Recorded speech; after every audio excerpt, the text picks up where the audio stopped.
sinners, and hail Sappho.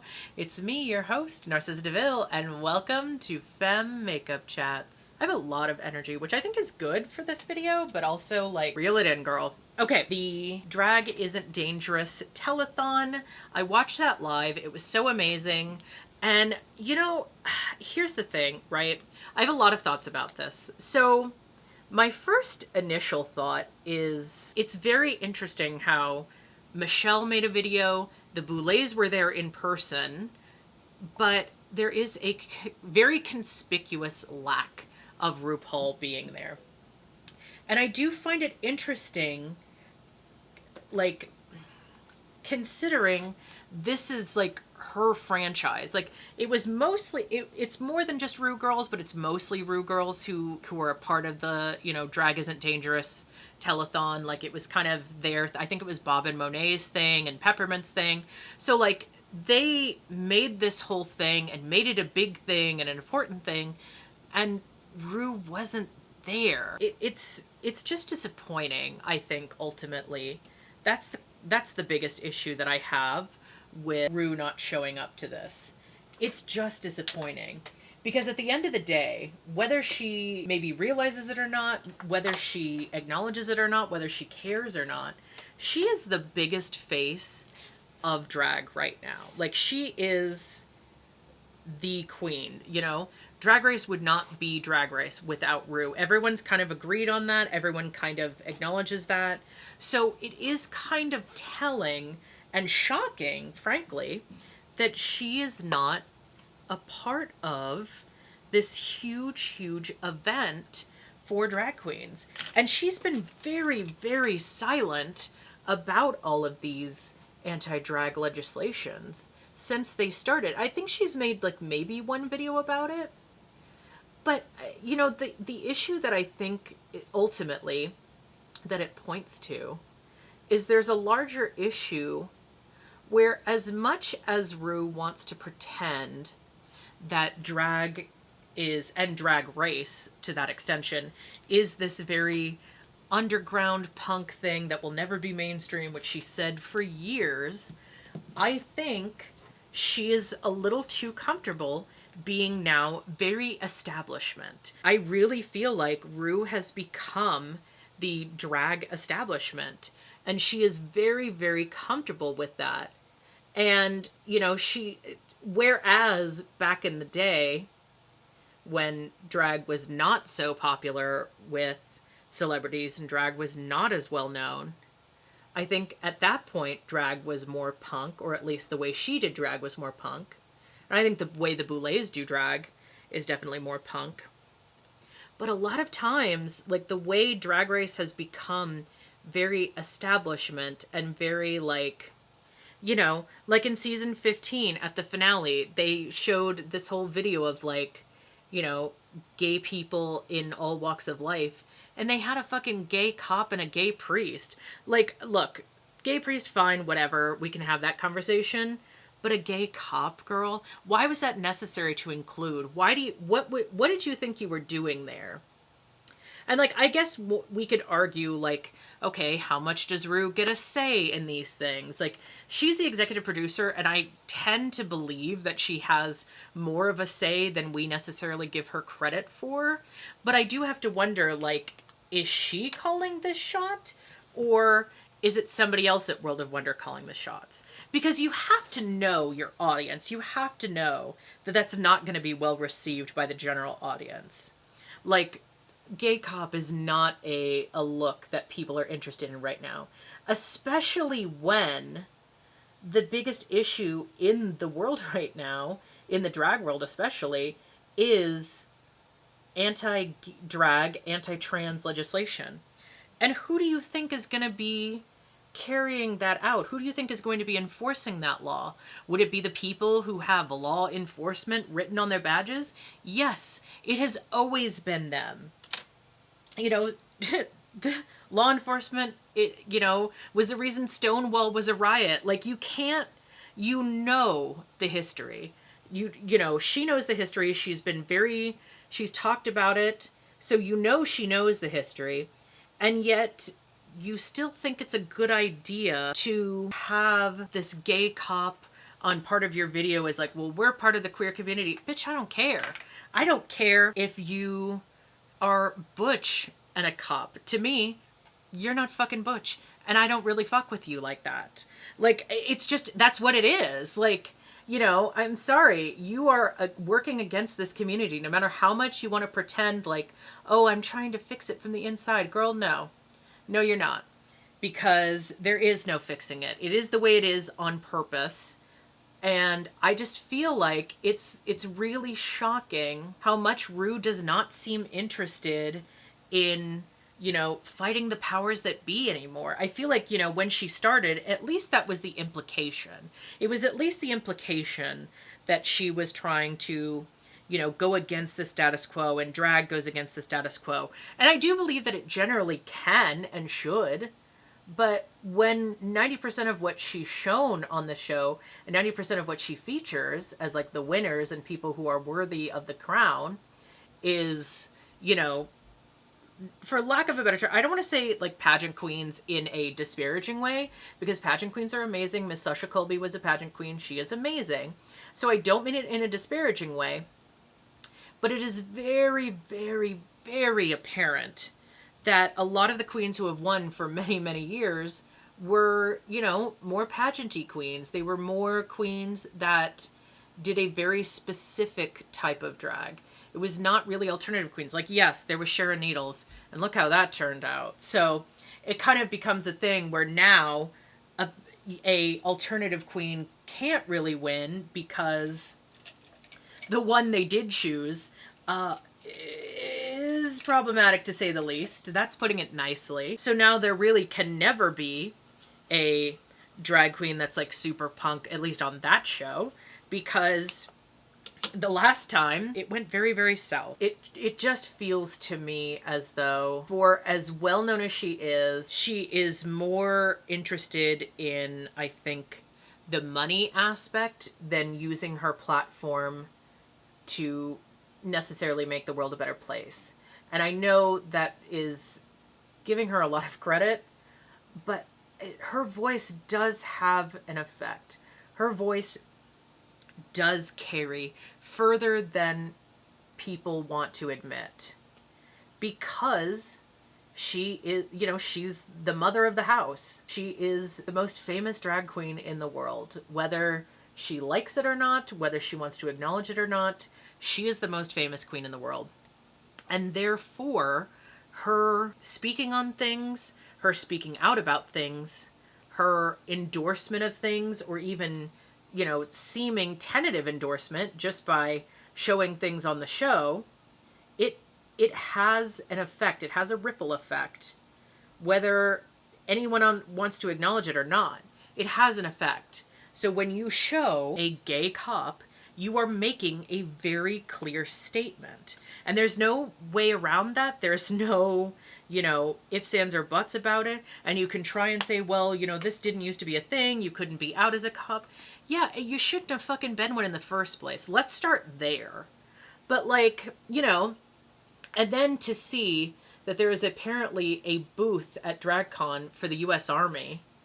And it's like, girl, you can say no to people. You can say no to money. You can say no to, I mean, the woman has more money than God. She doesn't need the US Army's money. There's no reason for them to be at DragCon. There really isn't. Like, it is a look. It's a choice. And it makes a very clear and definitive statement. And I know that historically there was don't ask, don't tell. There was like, you know, you can't be gay and be in the military. We don't need to be in the fucking military. I don't think a brochure for imperialism should be part of what is at DragCon. I really don't. Like, it's bad enough they're allowed in schools. And okay, you want to talk about a danger to young people being allowed in schools. Why don't we talk about the fucking US Army being allowed to go to high schools and being allowed to, you know, put their pamphlets everywhere and put their messaging everywhere and make their adverts look like fucking video games and fund every Marvel movie and fund every fucking, you know, Transformers movie. Why don't we talk about that? You want to talk about danger to children? Let's fucking talk about the danger the US military poses to children. Because they glorify it at every available opportunity. And there is no real dissent. Like, obviously, you can have people in Hollywood say, oh, you know, we don't support this or we don't support that. But really, there is no dissent against, you know, having the military-industrial complex in every single part of our literature and every single part of our films and every single part of our life, and we don't even really fully realize it. And then we have the nerve to turn around and say, well, this country has got so much propaganda, and they're like, you know, doing this and this and this, and it's such weird propaganda. Like, girl, we fucking invented that shit. You really want to sit here and pretend like fucking Russia and North Korea are the only countries that have propaganda? Or do you just want to pretend like it's good that we do it because we're the good propaganda? Is that what we're trying to do? Like, you don't get to have your cake and eat it too. That's my thoughts on that. That's my opinion on that. So, you know, the issue that I have with all of this, ultimately, is we are facing unprecedented attacks on drag and trans people. And the most famous name in the industry, the most famous of the queens, the one who has her name on all the advertisements across the world, could not be bothered to lend her time to speak on it. Michelle did a video, and it's not like she needed to be there in person. I get it. You're busy. You're filming. You're doing all this other stuff. She is a very, very busy woman. I get it. She got to make those coins because God knows she doesn't have enough. Fracking, I guess, doesn't pay the bills the way it used to. But, you know, it's like, it's just unbelievable to me how you can not feel that you need to be a part of this moment and not speak on this. And I think she made, what, one Instagram video talking in general about the drag bans and all of that. And people praised her and gobbled it up. Because when she does say something, everyone gives her all the credit as if, oh my God, it, you know, finally she's spoken on it. But no one says finally she's spoken on it. They're just like, oh my God, she spoke on it. That's so great. That's so wonderful. And like, yeah, it is great and wonderful. But why does it take so long? Why does it take people begging you to speak on these issues, begging you to speak up and lend your voice, which is so, so important to our community?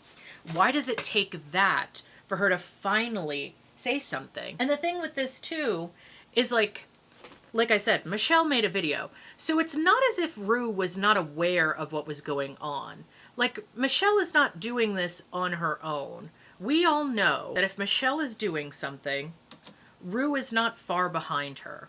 So it strikes me as no matter how busy queens are, there are queens who are very, very well known from her series, from her franchise, that were at this event.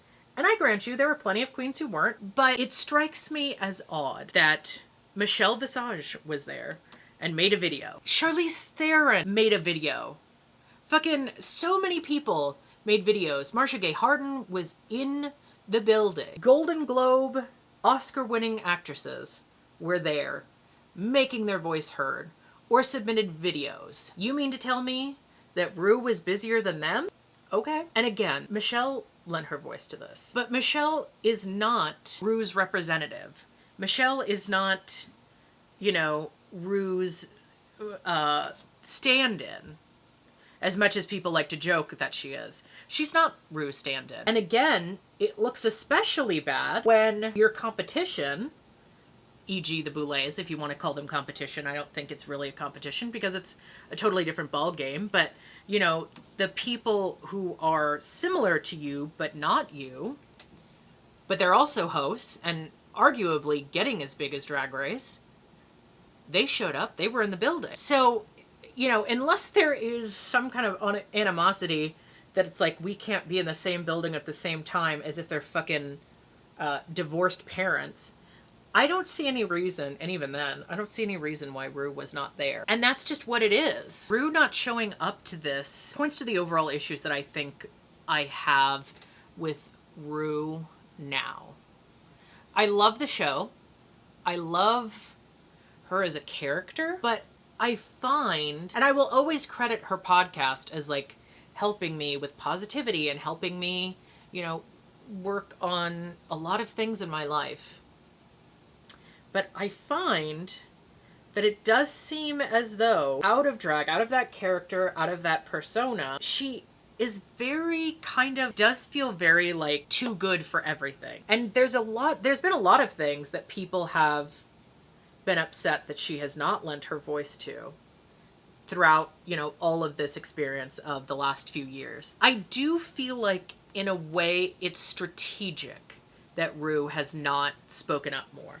I do feel as though it is very strategic because she knows she has gotten in trouble for saying the wrong things, for saying problematic things, particularly about trans women in the past and whether or not they could compete on the show. So I understand in a lot of ways the maybe desire that she must have to keep her mouth shut. Maybe World of Wonder has her on a tight leash. I don't know. But it does feel very questionable that she is not here. You know what I mean? You know, there's this whole big telethon. And obviously, like, it's not like they needed her in terms of, like, needing her to help pay the bills or needing her to help make money or get donations. But it is that her absence is very obvious. It's very glaring, her absence. There's a lot of people that could not show up for one reason or another, which I don't think would be as obvious or maybe even as upsetting. You know, obviously Alaska was a huge part of the show, but Willem wasn't. And I don't have as much of an issue with that because Willem does talk about things. Willem is active in the community. Willem is making, you know, statements and being vocal about things that are going on. And she has been for a while now, at least since 2020. And when someone is actively making steps and taking steps to, you know, be that voice and to be public and to do the work that needs to be done, I can't really fault them for not being a part of one thing. And again, Willem does not have the reach that Ru does. She does have reach. Let's not pretend she is unknown. She has reach. Her voice carries, but not in the same way. And that's the thing. Nobody's voice carries in the same way as Ru's. And that's why her not being there is such a big deal. Because her voice has that power, has that importance. People take her voice seriously. People take her word seriously. So her not showing up is a statement in and of itself. And again, you know, we can maybe have the argument that she does not need to say anything. She has been doing this forever. And I think that is not an invalid argument to have, but I don't know. I'm just shocked by it, to be honest with you. And maybe I shouldn't be. Maybe all of these years have kind of been leading up to this. All of these years of Ru either not saying something, or when she does say something, it's like, girl, what are you saying? And don't get me wrong. Obviously, season 15, you know, she was very much on the money with the, you know, wig loose Rusical. And making it after Footloose and making it on, you know, she was very much on the money. She obviously didn't write that, but the show was on the money. They knew what was coming down the pike because it had been. So, you know, I'll give credit where credit is due. I find it shocking. And, you know, look, at the end of the day, my opinion is not going to change anything about what she's doing. She is more famous than anyone else. So she can ultimately make the decisions that she wants to. She's a grown adult. She knows, you know, how this goes. Is it disappointing? Yes, 100%. Absolutely. Absolutely it's disappointing.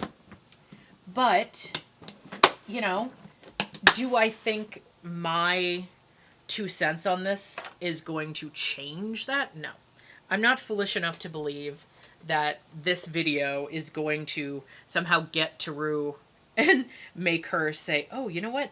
She's right. I should have been there. And I mean, frankly, at this point, it doesn't change it. She wasn't there.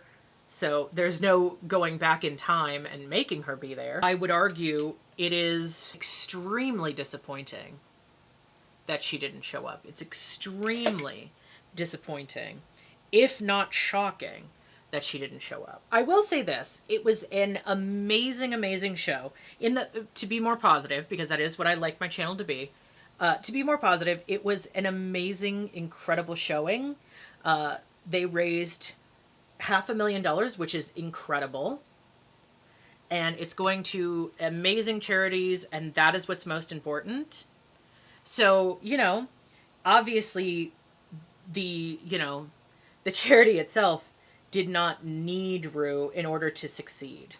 That is true. But her absence was telling. Her absence was very felt, let's say. But, you know, look, if it has to be that the torch is passed to the Boulets to take over and, you know, be the next thing, then I don't think that's a bad thing. You know, they're amazing at what they do, and you know, maybe it's time to pass the torch. I know Rue isn't wanting to retire anytime soon, although she certainly could, but maybe she should consider it soon. And maybe she should consider passing the torch on to them and saying, you know what? You are doing, to me, the Boulets are the future of drag. Let's put it that way. You know, they always talk about who's the future of drag. I think the Boulets are the future of drag. I think queens that are alternative and doing things that are not necessarily in the obvious sphere. And this isn't a crack on any kind of queen that's like not a Dragula queen, because I don't know that I would be. I'm very much a soft girl, too scared to do Dragula. But as drag has to go into back to its punk rock roots and back to its underground roots, more than likely, I think they're the ones to do it. I will say, on the topic of like drag going back to its underground roots, I don't know if that's possible. Because the internet being what it is, I don't know that we can ever really go backwards. As much as politicians would like to try, unless they're going to start going full Little House on the Prairie, there really isn't a way, I don't think, to hide drag, because television exists, YouTube exists, the internet exists. There is no way you can really ever keep it away. You know what I mean? As much as they'd like to try, as much as they'd like to push this down and hide it from people, it's always going to exist. And the thing that's so funny to me is, like, you know, Trixie and Katya have talked about this a lot when they talk about, like, you know, you want to ban drag story hours and you want to ban drag in, like, public places. But it's always going to exist on the internet, and it's always going to be accessible to people on the internet. And I know they're trying to pass a lot of laws to like make it so you can't access it, and it's this whole big thing. So like, I do know that exists, but at the end of the day, you can't hide this. As much as they would like to, there is no getting around this. There is no hiding this. It's always existed. It's always going to exist, just like trans people have always existed. I think there's this revisionist history. That, you know, drag and trans people and all of these things are like new and, you know, never existed before, but they've always existed. We've always existed. The LGBT has always existed throughout time. Just because you didn't want to acknowledge it for what it was doesn't mean that we didn't exist. Just because you tried to silence people and make them go away doesn't mean that they didn't exist. So at the end of the day, you know, as much as some people would like for us not to exist, as much as some people would like for us to go away and to be silent and, you know, disappear into the ether, We've always been here and we will always be here, and nothing is going to change that. If you enjoyed this video, please feel free to leave a comment down below, like this video, subscribe to my channel, and subscribe to my Patreon. We'd love to have you over there. And until next time, stay devilish.